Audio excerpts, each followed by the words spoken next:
Písečné pláže polského pobřeží lákají ke koupání, opalování a dlouhým procházkám. Nesmíme ovšem zapomínat, že jsou i jedinečným biotopem, který je využívaný spoustou živočichů i rostlin. Patří mezi ně i tuleň. Ti sice dokáží strávit v moři na lovu i několik dní, ale jednou za čas si potřebují odpočinout na břehu a osušit si kožich. Těžko by proto hledali prázdnou pláž bez lidí. Proto se naučili odpočívat v naší přítomnosti. Dávají nám tak skvělou šanci k pozorování.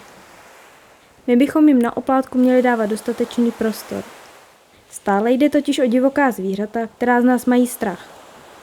Když je lidé obestoupí v úzkém kruhu, aby si udělali fotku telefonem, kvalita jejich odpočinku se snižuje.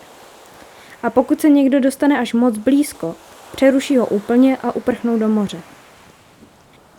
Navíc se můžou nakazit lidskými nemocemi a to může mít za následek jejich smrt.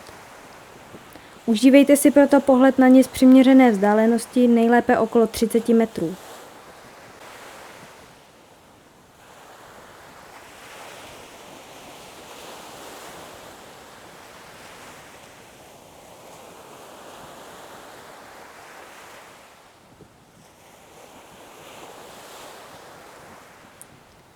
Zatímco setkání s tulení bude spíš vzácností, s různými druhy ptáků se budete setkávat velice pravidelně.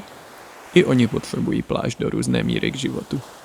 Radci, které potkáte nejčastěji, zde hlavně odpočívají, ale příležitostně seberou i něco k snědku. Někteří lidé jim to usnadňují tím, že jídlo na pláž přinesou. Ať už jako to, co jim odpadne, nebo přímo jako krmení.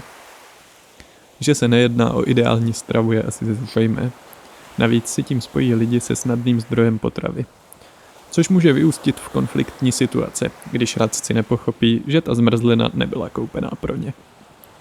Chce to jen trochu víc trpělivosti. Přijdou k vám docela blízko, i když jim nic k snědku nenabídnete.